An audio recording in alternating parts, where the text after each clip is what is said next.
This is a review of the 1978 Claudia Weil film Girlfriends, which stars Melanie Mayron and Anita Skinner as the girlfriends. It also has Eli Wallach in it. If you've only seen Eli Wallach in The Good, the Bad, and the Ugly, if you've only seen him as ugly, I strongly recommend that you check out some of his other work.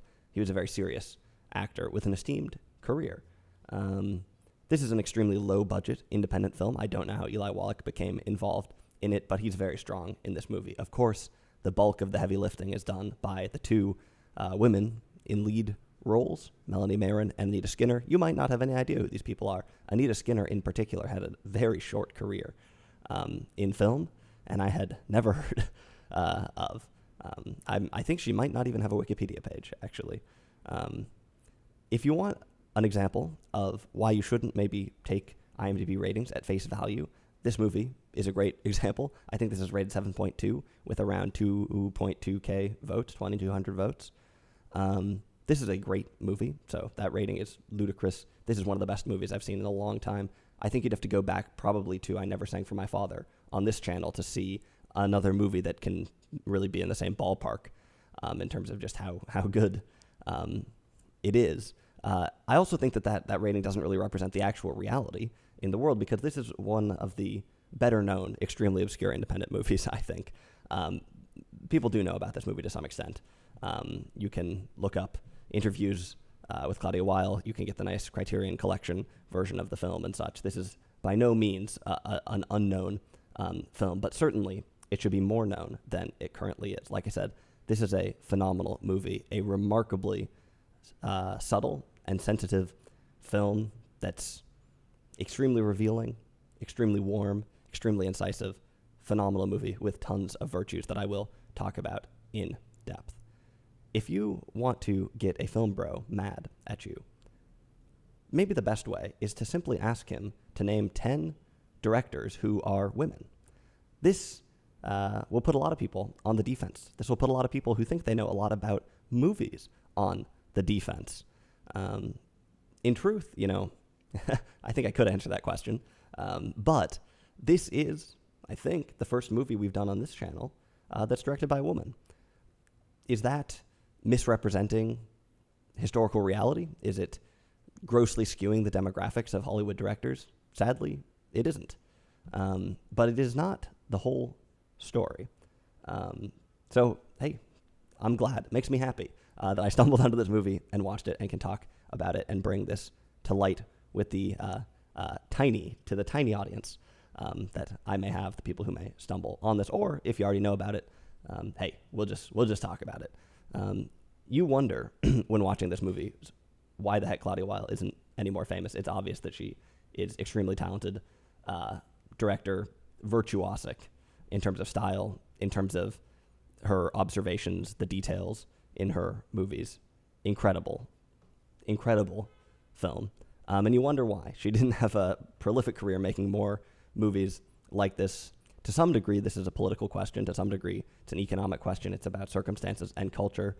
In another way, this movie might address some of the factors. This movie is about an artist who's a woman, a photographer, and it touches on some of the alienation, some of the difficulty, some of the struggle for decisiveness or something like that, the struggle towards an artistic identity.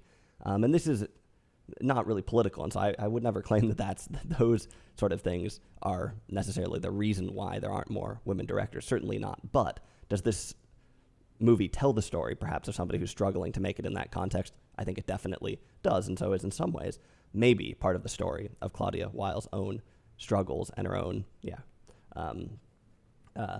attempts to get a movie made.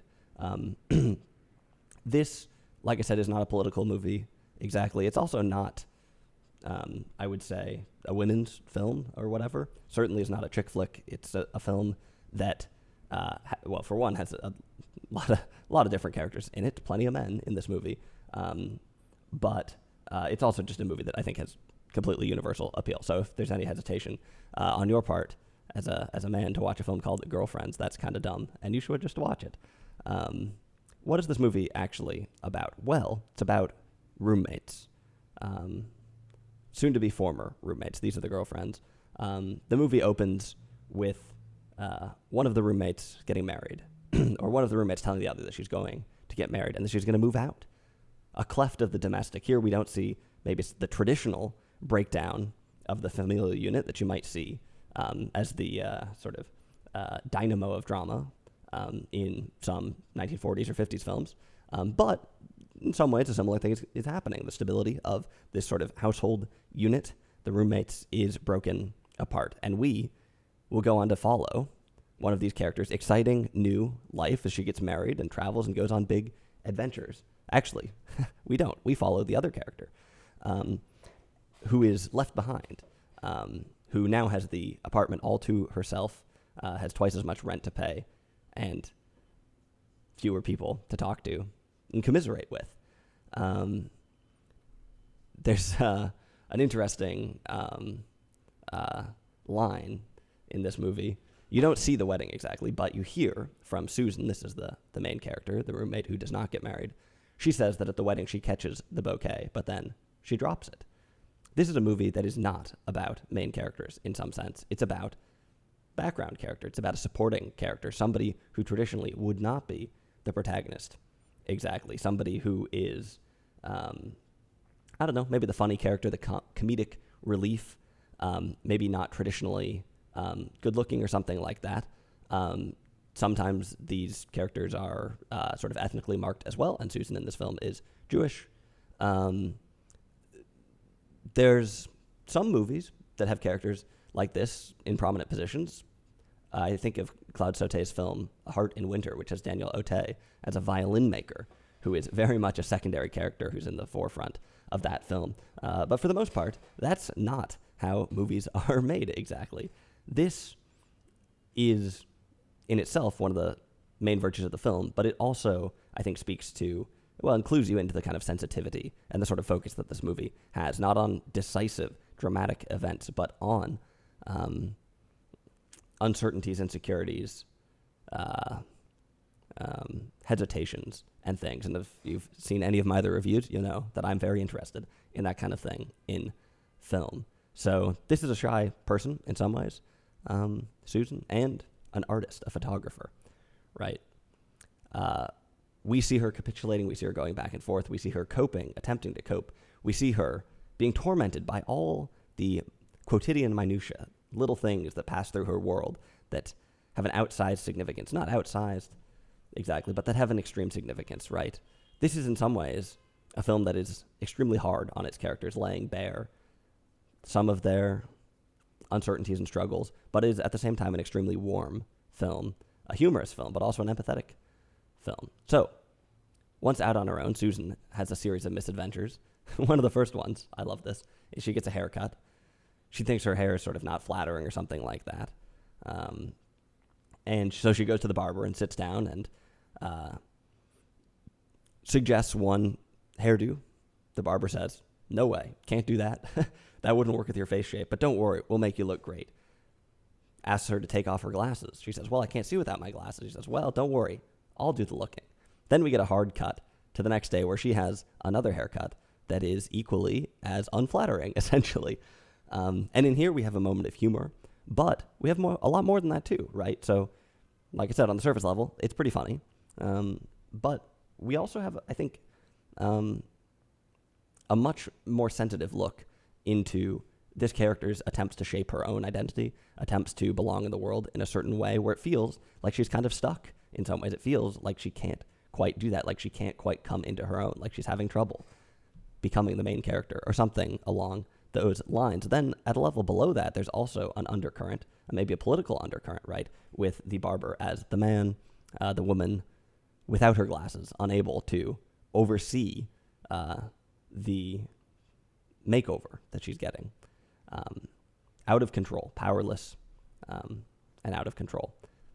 That's a big, big part of the movie right there. And in some ways, that scene, I think, sums up nicely the different levels at which this film takes place. Sort of a humorous, superficial level, a deeper level that's looking inside, and then maybe some more subtle undercurrents of gender dynamics.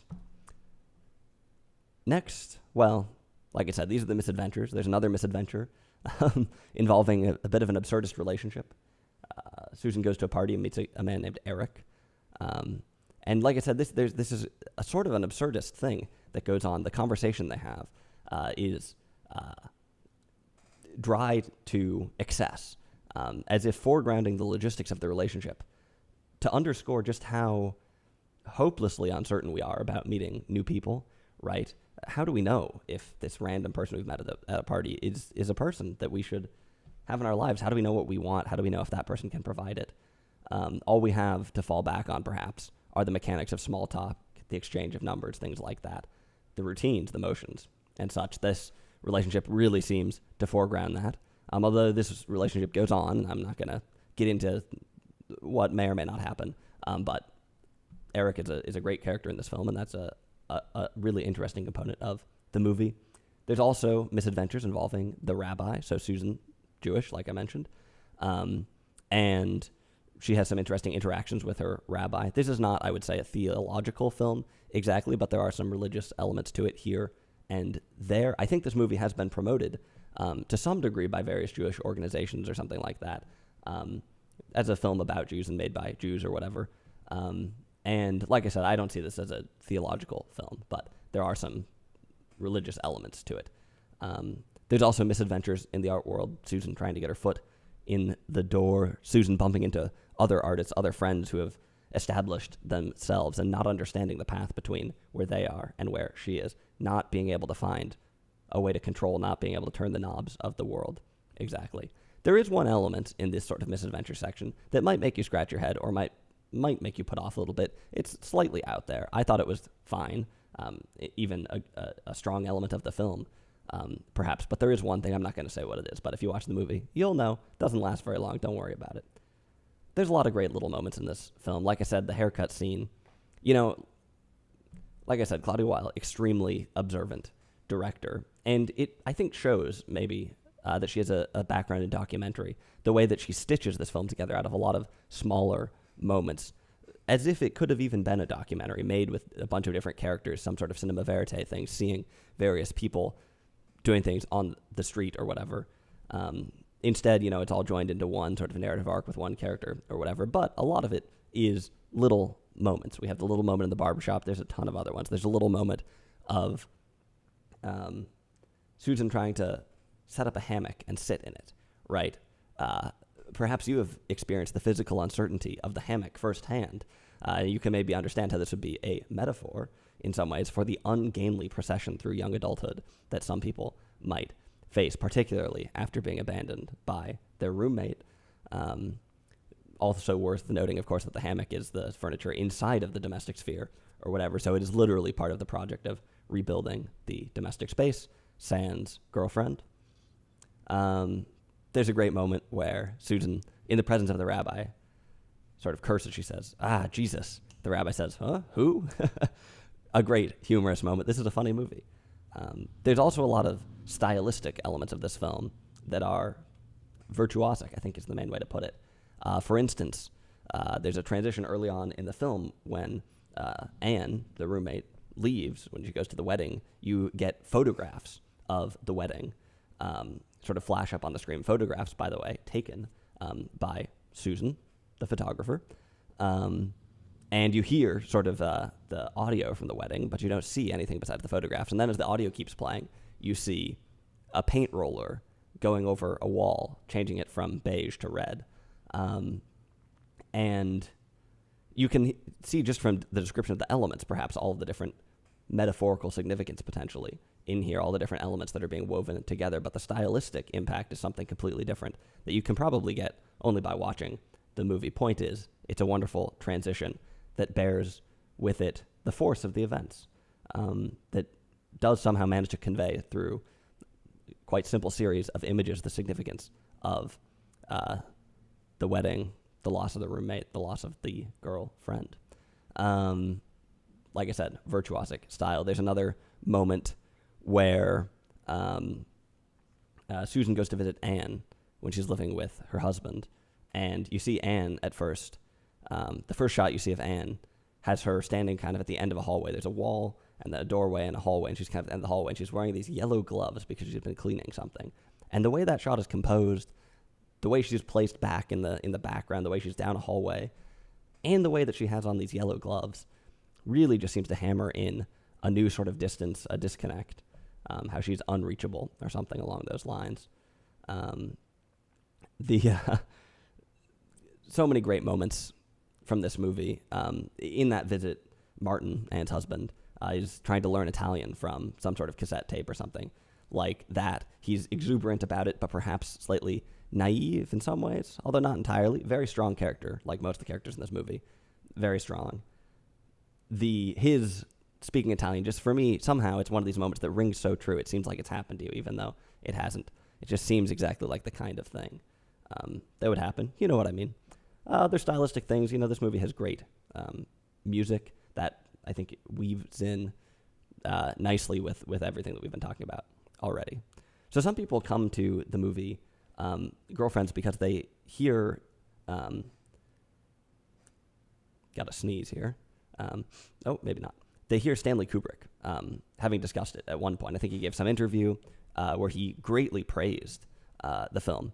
And this, I think, should be no surprise. Most of Stanley Kubrick's films focus on alienation and domination, focus on a person's inability to gain control in a society and how they might make an identity how they might struggle to make an identity or something along those lines. That's kind of Kubrick's MO for a lot of his work, and seems like it maybe has a personal connection to Stanley Kubrick as himself a slightly eccentric artistic type who always went his own way. And so it should be absolutely no surprise, I think, that Kubrick was a huge fan of this movie. Like I said, this story of the ungainly procession through young adulthood reminds me a little bit, by the way, of the movie Frances Ha. If you're into Greta Gerwig, another very observant, incisive director, well, you wonder almost if she learned it from Claudia Weil. And I would strongly recommend, if you like those movies, to watch this one. But this procession through young adulthood, full of uncertainty, like I said, uncertainty for me, one of the foremost virtues in film.